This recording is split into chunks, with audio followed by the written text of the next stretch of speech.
बहुत बहुत स्वागत है आप लोगों का हिंदी पर चैनल पे। तो साथियों, आज यहाँ फिर आप लोगों के लिए रीत काल से जुड़े हुए प्रश्नों को लेकर हम उपस्थित हैं। तो पहला प्रश्न यहाँ आप लोगों के लिए है कि किस रचना को छंदों का अजायब घर कहा जाता है। यहाँ पे आपको आंसर करना है। तो रामचरितमानस है, चंद छंद वर्णन की महिमा है, रामचंद्रिका है, या फिर पृथ्वीराज रासो है। यहाँ पे आपका जो आंसर है सही हो जाता है कि ये रामचंद्रिका यहाँ पे हो जाएगा।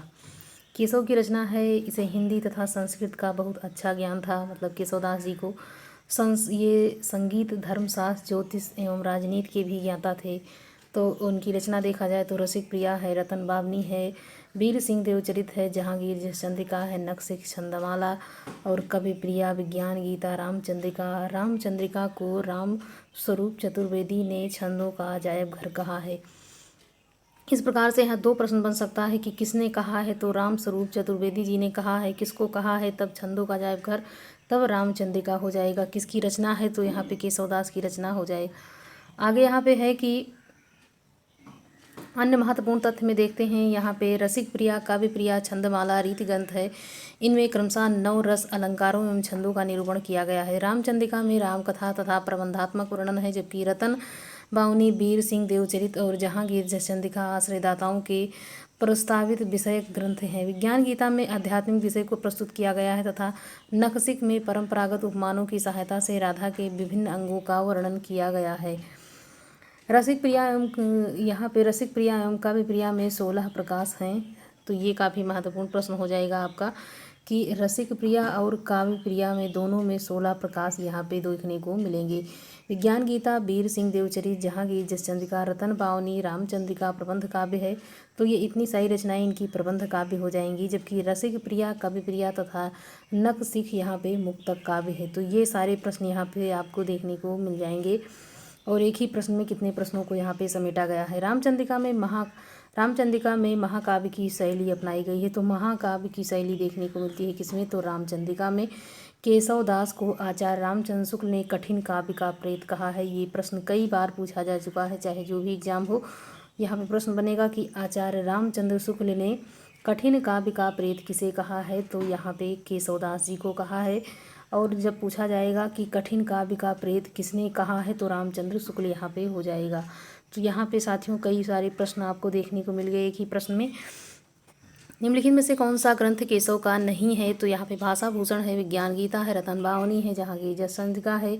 तो भाषा भूषण इनकी रचना नहीं है, ये यहाँ पे जसवंत जी की रचना हो जाती है। तो यहाँ पे विज्ञान गीता, रतन बावनी, जहांगीर जसचंद्रिका ये रचनाएं हो जाएंगी किसकी, केशवदास जी की। केशवदास जी की। रामचंद्रिका के कवि कौन है, तो यहाँ पे भी आपका आंसर होगा सही कि केशवदास जी ने रामचंद्रिका को लिखा है। और कठिन काव्य का प्रेत, यहाँ पे आपने देखा कि ये प्रश्न काफ़ी महत्वपूर्ण है और ये किसी भी एग्जाम में इस प्रकार के प्रश्न देखने को आपको यहाँ पे मिल जाएंगे।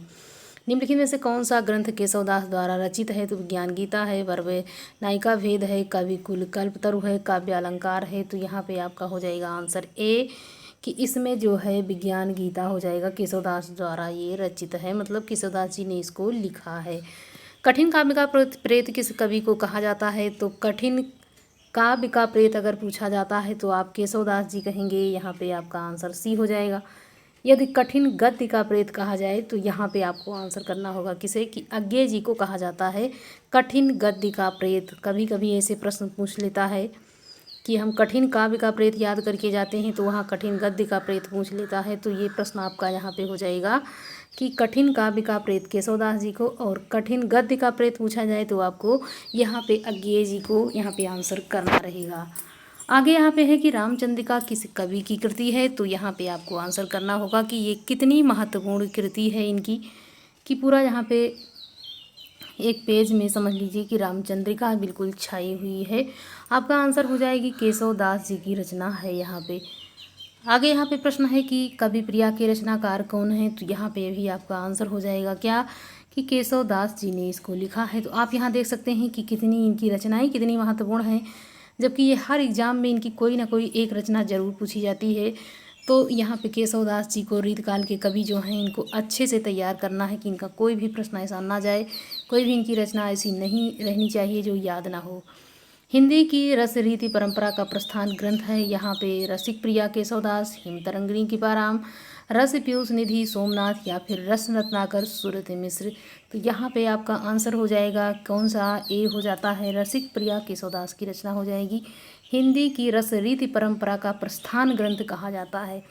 रस रीत परंपरा का प्रस्थान ग्रंथ जब पूछे तो यहाँ पे आपको आंसर करना ही रहेगा कि रसिक प्रिया है, किसकी रचना है, तो केशवदास यहाँ पे आपका सही जवाब हो जाएगा। आगे यहाँ पे प्रश्नों में हम बढ़ते हैं कि विज्ञान गीता के लेखक कौन हैं। तो यहाँ पे भी आपको आंसर करना होगा कि केशव दास की रचना हो जाती है। ये यहाँ पे विज्ञान गीता केशवदास की रचना हो जाएगी। आगे है कि विज्ञान गीता की रचना किसने की है। तो भी यहाँ पे आपको आंसर कर देना होगा कि इसकी रचना करने वाले एक ही हैं, जो कि रीतकाल के एक महान जो है यशस्वी कल जो है लेखक के रूप में इनका नाम आता है, और ये केशवदास जी हैं, जिनको कठिन काव्य का प्रेत भी कहा गया है। आगे यहाँ पे प्रश्न है,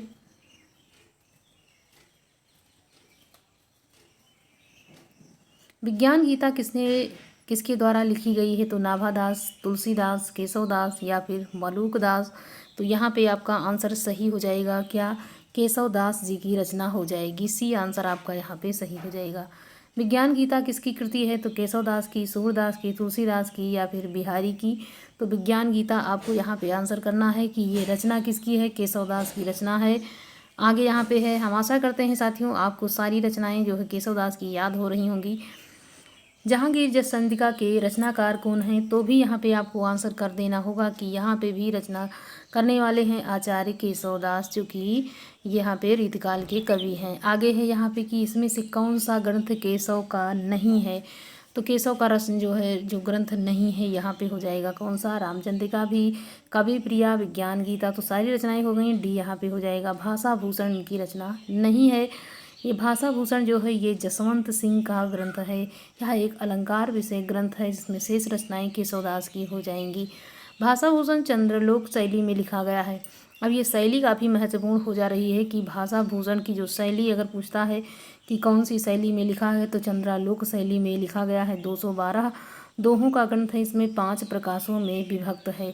तो भाषा भूषण के बारे में भी अच्छे से याद करना है कि इसमें 212 दोहों का ग्रंथ है, ये 5 प्रकाशों में बटा हुआ है। आगे यहाँ पे है कि इसमें से कौन सी कृति केशवदास की नहीं है। तो केशवदास की जो नहीं है ये आपको आंसर करना है। रामचंद्रिका केशवदास की है, रसिक प्रिया केशवदास की, विज्ञान गीता केशवदास की, और यहाँ पे अनेकार्थ मंजरी जो है ये नहीं है उनकी। तो ये है किसकी, तो ये हो जाएगी नंददास कृति, ये यहाँ पे हो जाएगी। यहाँ पे किसकी हो जाएगी, ये यहाँ पे हो जाती है नंददास की। यहाँ पे एक प्रश्न हमने आप लोगों के लिए डाला भी था कि जो नंददास हैं इनको जड़िया कवि की एक जो है उपाधि यहाँ पे दी गई है। तो और सब कवि गढ़िया और नंददास जड़िया, ये यहाँ पे एक पंक्ति इनके लिए बनाई गई है। हिंदी के प्रथम अलंकार निरूपक कवि आचार्य कौन है। भिखारी दास हैं, केशवदास, मतीराम या फिर चिंतामणि। तो यहाँ पे आपको आंसर करना होगा कौन है, तो यहाँ पे केशवदास, बी आंसर आपका सही हो जाएगा। तो हिंदी के प्रथम अलंकार निरूपक आचार्य केशवदास जी माने जाते हैं। केशवदास का उपनाम है वेदांती मिश्र। इन्हें रीतिकाल का प्रवर्तक माना जाता है। कवि प्रिया, रसिक प्रिया, जहांगीर जसचंद्रिका, रतन बावनी, विज्ञान गीता, रामचंद्रिका, वीर सिंह देवचरित इनकी प्रसिद्ध काव्य कृतियाँ हैं। आचार्य शुक्ल ने इन्हें कठिन काव्य का प्रेत कहा है। तो कठिन काव्य का प्रेत इन्हें कहा जाता है। किसे, तो केशवदास जी को कठिन काव्य का प्रेत माना है। किसने माना है, तब यहाँ पे आपको आंसर करना होगा कि आचार्य शुक्ल जी ने इनको कहा है। आगे यहाँ पे प्रश्न है कि, तो यहाँ पे साथियों आज ये रीतकाल के प्रश्न हैं जो कि काफ़ी महत्वपूर्ण रहते हैं। ये एक दो प्रश्न यहाँ पे हर एग्जाम में यहाँ से प्रश्न बन जाता है। भाषा बोल न जाने जिनके कुल के दास, यह कथन किस कवि का है। तो यहाँ पे भी ये रचना किसकी हो जाएगी, यहाँ पे केशवदास की हो जाती है। ये कि भाषा बोल न जाने जिनके कुल के दास, ते ही भाषा कविता करी जड़मत केशवदास। इन पंक्तियों का संबंध केशवदास से है। इनके माध्यम से यह व्यक्त करते हैं कि उनके परिवार में बोलचाल की भाषा संस्कृत ही प्रयुक्त होती है। लोक भाषा हिंदी में तो कोई बातचीत तक नहीं करता है, और उसी लोक भाषा में केशवदास जी ने कविता की रचना की है।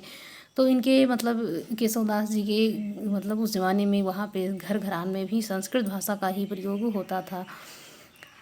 हिंदी साहित्य में निम्नलिखित पंक्तियाँ किसके द्वारा कही गई हैं? यद्यप सुजति सुलक्षणी सुबरन सरस स्मृत भूषण विनुना विराजयी कविता बनिता मित्र।